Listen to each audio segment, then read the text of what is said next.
Hello, it's Randi Rhodes. Here's a clip from our show, and go to randyrhodes.com for the whole thing and a podcast. Buy a stinking podcast. Mary had a little man. The fault. We believe that all men are created equal. To the magnificent mosaic that is America. From radio beacon to radio beacon. I have a dream today. Change has come to America. Believe me. Knock, knock.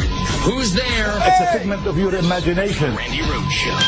Turn up your mind. All we say to America is be true to what you said on paper.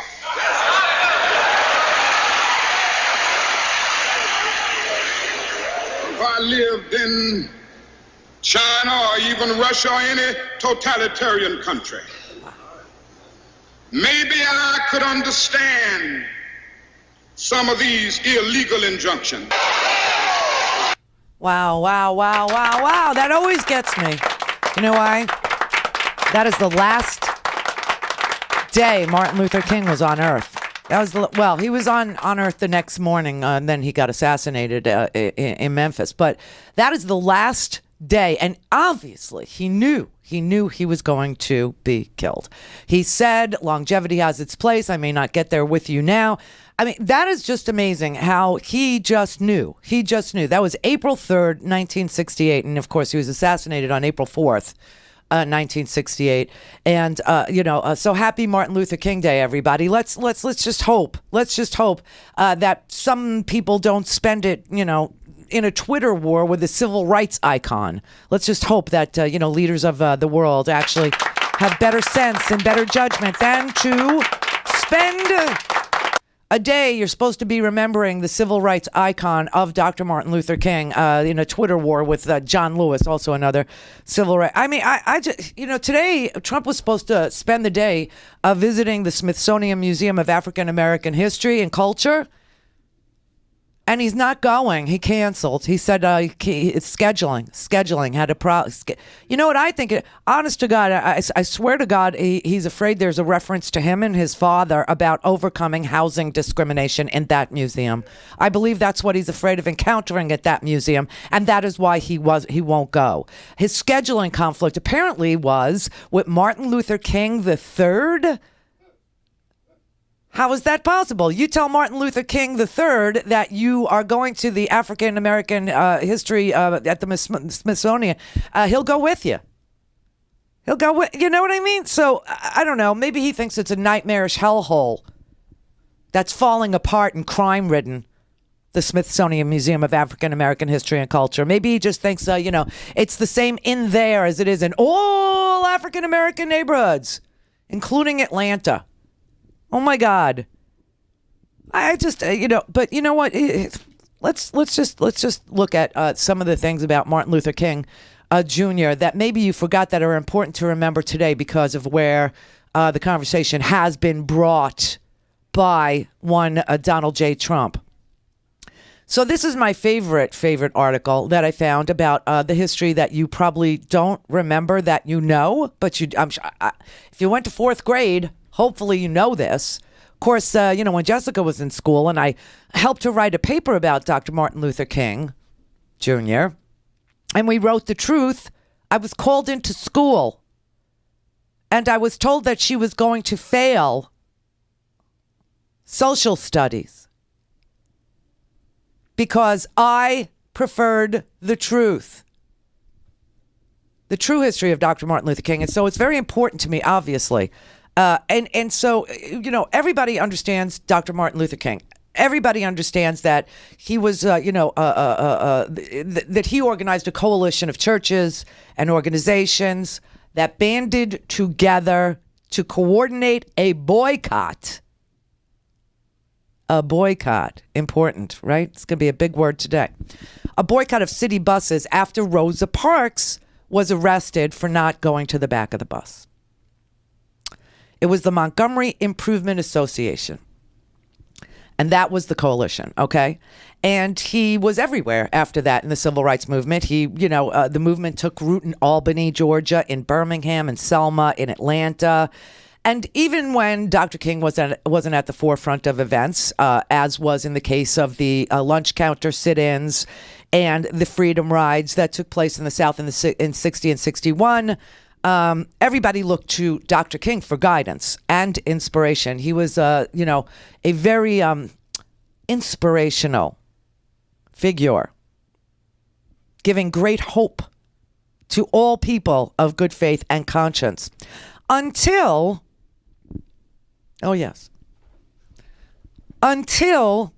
Dr. King won some of the battles that he was fighting with the Voting Rights Act and the nonviolent movement philosophy to eradicate Jim Crow laws, a vicious system which, was colonizing thousands and thousands of people in slum environments. And so Dr. King, the summer before he died, no, actually 2 summers before he died, 1966, he led protests throughout something called the Bungalow Belt. The Bungalow Belt was Chicago's working class white neighborhoods and the nearby blue-collar suburbs, like Cicero, Illinois. That's where Polish, Italian, and Irish residents who regarded themselves as New Deal Democrats, who applauded the passage of the Voting Rights Act a year earlier, suddenly erupted in rage against Dr. Martin Luther King.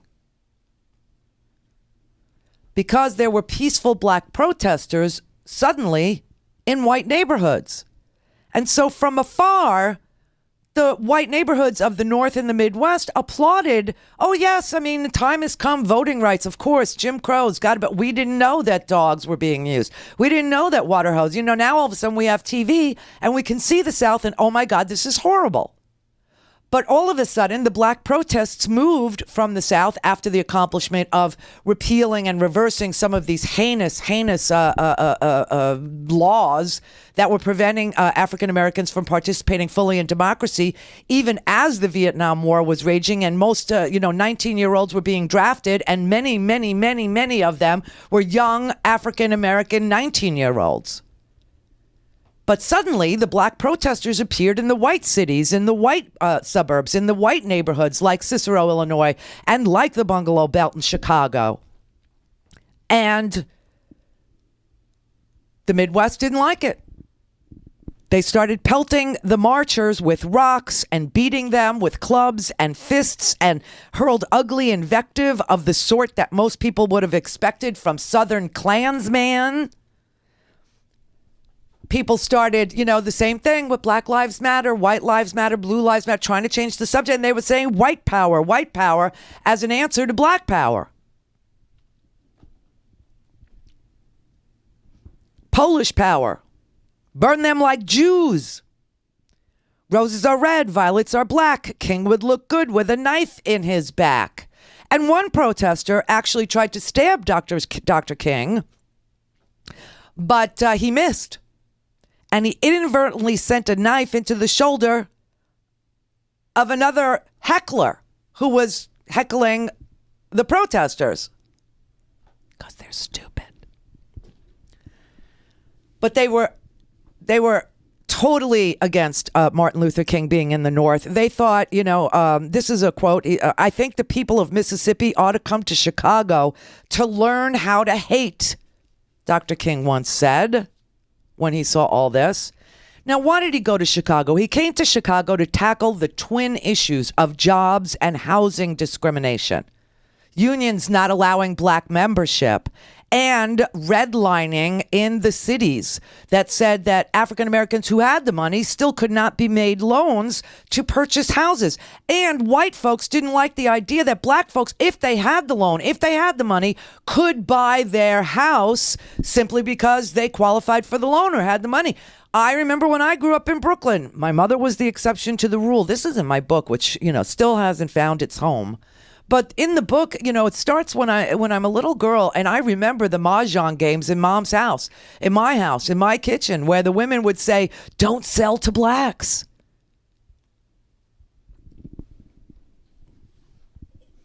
And the retaliation that was, hurled at my mother because my mother didn't understand what they were talking about. But he came to Chicago to tackle those new issues, job discrimination, housing discrimination, which Donald Trump and his father were litigated against, were sued because they practiced housing discrimination. Keep John Lewis in mind as I tell you this. So in Chicago, as in most American cities, blue-collar unions aggressively locked out black workers out of the good-paying building trades and industrial jobs, jobs that relied on directly and indirectly the public sector's spending power and recognition of collective bargaining rights. So African Americans were also consigned to the worst, most cramped, most overpriced housing, not because black residents chose to self-segregate and live in all black neighborhoods, as people have alleged after all these years, wrongfully, but because no landlord in a white neighborhood would rent to them, and banks wouldn't issue the mortgages, and didn't want to see integrated neighborhoods. And big business and unions got together to keep that from happening in a real and meaningful way. And that is how people were crowded into neighborhoods, colonized into slums, put in a place where they couldn't see any progress by design in the North. And the federal government had a long-standing custom of allowing the red line. Thousands of cities, thousands of towns throughout the northern part of this country and the Midwest practiced de facto segregation, state-sanctioned, state-sponsored housing and employment discrimination. That's why Martin Luther King started going up north in 1966. And that's when Martin Luther King was no longer a hero to white Americans in the North and the Midwest. The Northerners did support integration of lunch counters in the South. They did support voting rights in the South, but they were unwilling to forfeit the artificial privilege that they enjoyed in housing and labor markets. An Illinois resident wrote to Senator Paul Douglas, a liberal who supported LBJ's proposed Open Housing Act, which would have barred discrimination in most residential property transactions. Quote, as a citizen and a taxpayer, I was very upset to hear about Title VI of the so-called Civil Rights Bill S-3296. This is not civil rights. This takes away a person's rights. We too are people, and we need someone to protect us. Another voter complained that his family, quote, designed and built our own home. And I would hate to think of being forced to sell my lovely home to anyone just because they had the money. The idea that Jim Crow was on a foundation of economic subjugation as well as physical separation was hardly a new idea to Dr. Martin Luther King. As early as 1963 in his book, Why We Can't Wait, Martin Luther King wrote, quote, no amount of gold could provide an adequate compensation for the exploitation and humiliation of the Negro in America through the centuries. Not all the wealth of this affluent society could meet the bill. Yet a price can be placed on unpaid wages. The ancient common law has always provided a remedy for the appropriation of the labor of one human being by another. The payment should be in the form of a massive program by the government of special compensatory measures which could be regarded as a settlement in accordance with the accepted practice of common law. I am proposing, therefore, that just as we granted a GI Bill of Rights to war veterans, America launch a broad-based and gigantic Bill of Rights for the disadvantaged, our veterans of the long siege of denial. Because Dr. Martin Luther King thought that if people who were denied their wages, if people who were, colonized by big business rules or Jim Crow laws or any laws that subjugated people to less than what other people had available to them, then the poor as well as African Americans, who he regarded the white working poor, he regarded them as, quote, derivative victims of slavery and Jim Crow. And in that regard, Dr. King thought that anybody who was denied fair wages should have reparations paid to them. He went to the writings of W.E.B. Du Bois, who once posited that poor and working class whites gained nothing from Jim Crow but psychological wages of whiteness.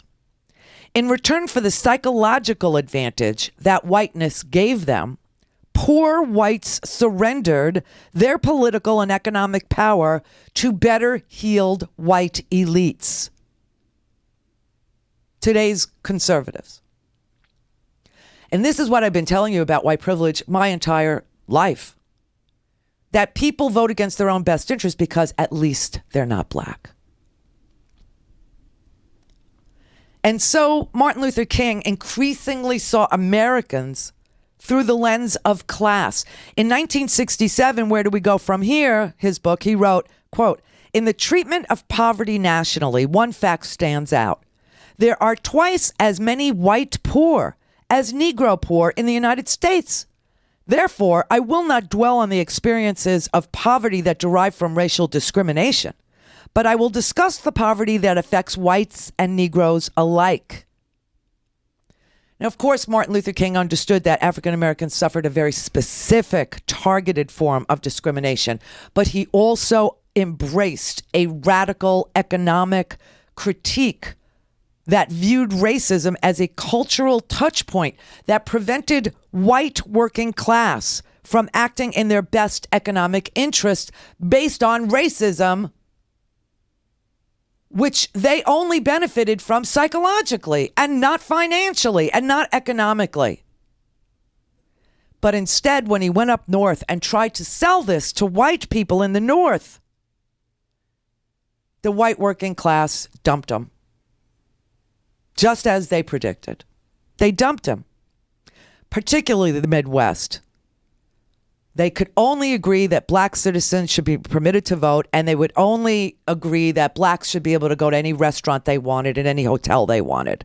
But they guarded the very real payment, this artificial emotional payment of whiteness that they derive from segregation, segregated housing, and employment.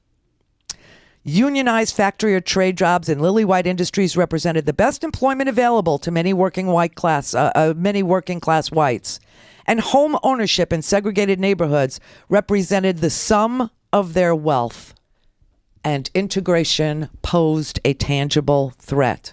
Of course, LBJ's law guaranteeing equal treatment in housing and jobs and employment, it did not succeed. It failed in 1966. And a modest proposal to help cities pay for rodent control, rats, in these colonized slums also failed. And then 2 years later, Dr. Martin Luther King was assassinated, and only then did Congress, leap into action. But Martin Luther King understood when he took the movement north, he understood that if he emphasized integration in housing and emphasized integration in jobs and not just integration at the ballot box and not just integration in restaurants and hotels, that he might lose critical partners in the civil rights movement, including rank and file union members. So here is a man who at the height of his prestige made a conscious decision to spend his, what we now call political capital, to spend it down because he believed it was essential. It was essential. And somewhere along the line, he knew the night before that he was going to be killed. Because that speech that we opened the show with was the day before he was assassinated. That was April 3rd. On April 4th, he was much more controversial and a whole lot less popular than he had been any time during his public career. In 1963, in a Gallup poll, 41% of respondents rated him favorably, 37% negatively. And in 1967, only 32% gave him a favorable rating and 63% viewed him negatively. Why? Because he tried to integrate housing, tried to get rid of redlining in the banking industry, and tried to desegregate the unions. So I say this as, a precursor to the conversation about why John Lewis doesn't consider Donald Trump legitimate. Donald Trump, as you know, his family was part of the housing struggle and were on the other side. They were on the side of the people who pelted the protesters in the suburbs of Chicago. They were on the side of redlining. They were on the side of housing discrimination. They were on the side of the 63% who disapproved of Dr. King. So on Martin Luther King's birthday weekend, it would be good if he didn't get himself involved in a Twitter war with John Lewis, who stands for much more than just voting rights, which, by the way, were gutted by a conservative Supreme Court in 2013. And this election that we just had was the first election we ever had without the protections of the 1965 Voting Rights Act. All things Randi at RandyRhodes.com. Go for launch. Speaking truth to power, The Randi Rhodes Show. Buy a stinking podcast.